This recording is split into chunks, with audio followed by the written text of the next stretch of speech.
வைத்திருக்கிறார்கள். அந்த ஊர் நாட்டுப்பாடலில் காவிரி என்றே வழங்கப்படுகிறது. எனவே தெற்கே இருந்த தமிழர்கள் வடநாட்டில் குடியேறி ஊர்களுக்கும் ஆறுகளுக்கு எல்லாம் தமிழ் பெயரை வைத்திருக்கிறார்கள். எனவே இப்பொழுதும் அந்த பெயர் குவாரி கன்யா என்றுதான் வழங்குகிற அந்த ஆற்றின் பெயர் இவர்கள் சரஸ்வதி என்று பின்னால் மாற்றிக்கொண்டார்கள். அடுத்த வினா ஏதாவது உண்டா? எனவே அடுத்து 3:30 மணிக்கு தொடங்கி இருக்கிறது. இன்னும் 1 மணித்துளி இருக்கிறது. யாராவது ஒரு வினா கேட்டால் கேட்கலாம். எனவே சிந்துவெளி எழுத்து என்பது தமிழர்களின் சொந்த மொழி எழுத்து என்பதற்கான சான்றுகளை நான் ஏராளமாக காட்டியிருக்கின்றேன். சிந்துவெளி முத்திரைகளுக்கு மிகப்பெரிய தொடரே அத்தியன் வணங்கு அதியன் தம்பி அன்னி என்பதுதான் நீண்ட தொடர். அத்தியன் வணங்கு அதியன் தம்பி அன்னி என்பது எவனுக்கும் வணங்காதவன் இவனுக்கு வணங்கினான் என்று பொருள். வணங்குதல் என்ற வினை சொல்லும் வந்து கையாளப்பட்டிருக்கிறது. தாவேந்தன் என்ற சொல் சக்கரவர்த்தி என்ற பொருளுடையது.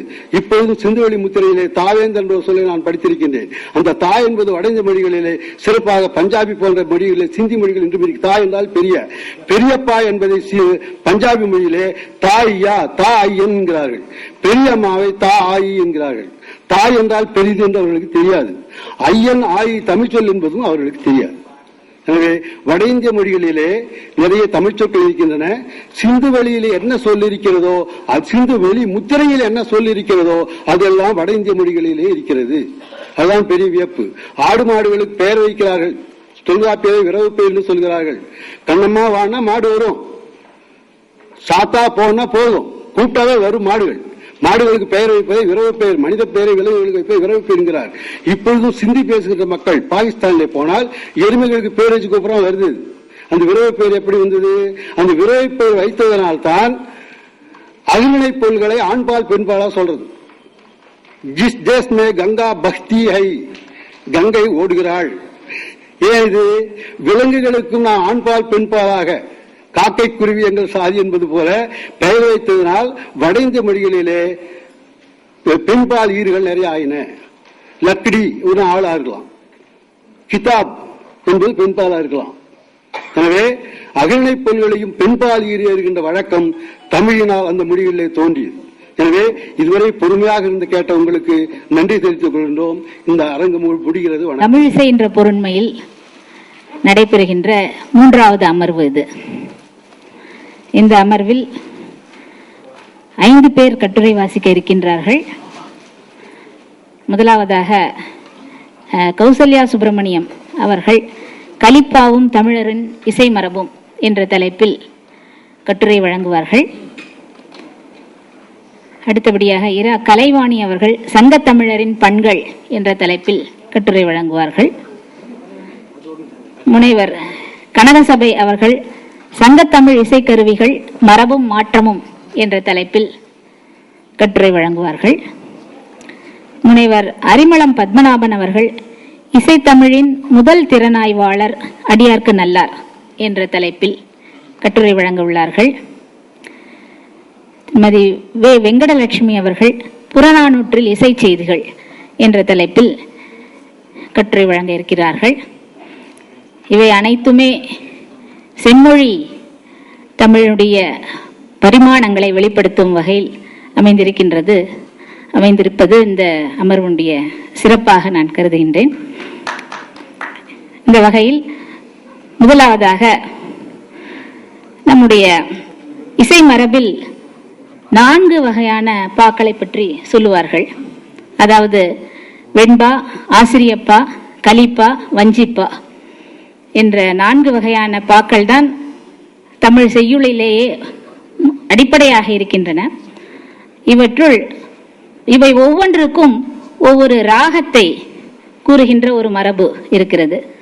அது அப்ரஹாம் பண்டிதருடைய கருணாமிர்த சாகரத்தில் வெண்பாவிற்கு சங்கராபரணம், ஆசிரியப்பாவிற்கு தோடி, கலிப்பாவிற்கு பந்துவராளி, வஞ்சிப்பாவிற்கு ஆரபி என்றவாறு ஒவ்வொரு பாக்களுக்கும் ராகங்கள் அமைத்து கொடுத்திருக்கிறார்கள். அவருடைய கருத்தா அல்லது அது மரபு வழியாக வருகின்றதா என்பது ஆய்வுக்குரியது. இருப்பினும் இந்த கலிப்பாவிற்கு பந்துவராளி என்று அவர்கள் கூறியிருப்பதனால் பிற்காலத்தில் தேவாரம், ஞானசம்பந்தருடைய தேவாரம் முழுமையும் கலிப்பா வகை இருப்பதாக நாம் அறிகின்றோம். அந்த வகையில் கலிப்பாவுக்கு உரிய ராகமாக 2 தேவார பண்கள் நம்மிடையே இருக்கின்றன. அதாவது நட்டராகம், சாதாரி என்று 2 பண்களை பந்துவராளிக்கு உரிய பண்களாக நாம் இன்றைக்கு பொருத்தி காட்டுகின்றோம். அந்த வகையில் கலிப்பாவிற்கும் பந்துவராளி ராகத்திற்கும் ஒரு தொடர்பு இருக்கின்றது. பந்துவராளியும் பழமையான ஒரு பண் என்று நாம் அறிய வருகின்றோம்.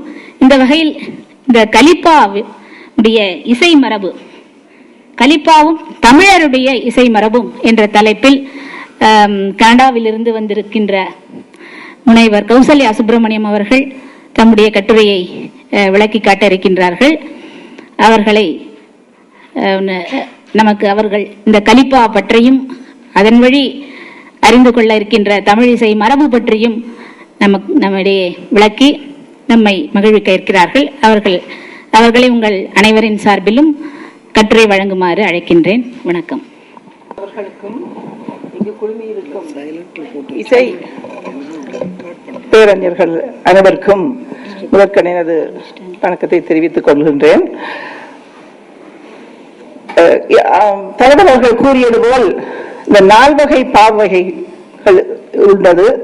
அது யாப்பியல் வரலாற்றில் நாங்கள் இந்த 4 வகை பாக்களுக்கு முக்கியத்துவம் கொடுத்து இருக்கிறோம். இவை எல்லா வகை பாக்களும் இசைக்குரியனவாகவே அமைந்துள்ளன.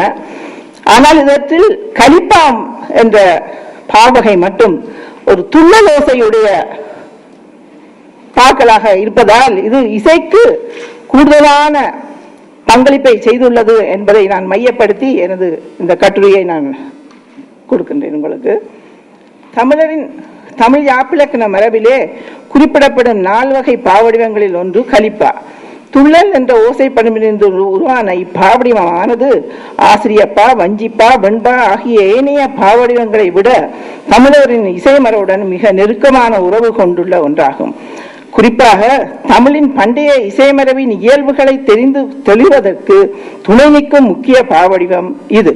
அத்துடன் தமிழில் காலந்தோறும் தோன்றிய இசை வடிவங்கள் பலவற்றின் உருவாக்கத்திற்கு முக்கிய பங்களிப்பு செய்துள்ளது இப்பாவடிவம்.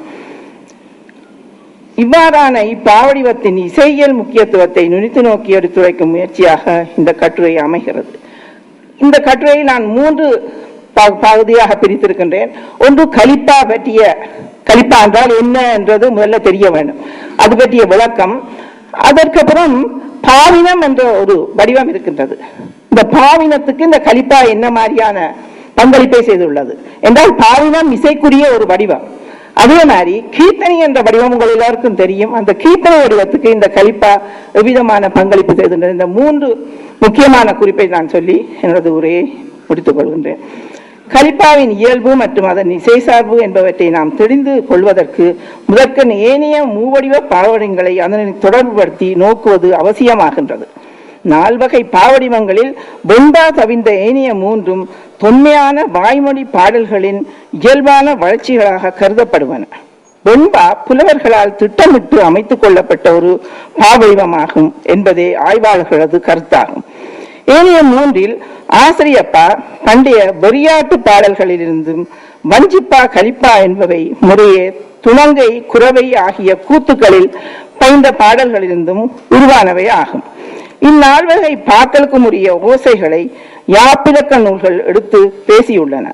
ஆசிரியப்பா, கலிப்பா, வஞ்சிப்பா, வெண்பா ஆகிய 4ம் அகவல், துள்ளல், தூங்கல், செப்பல் ஆகிய ஓசைகளை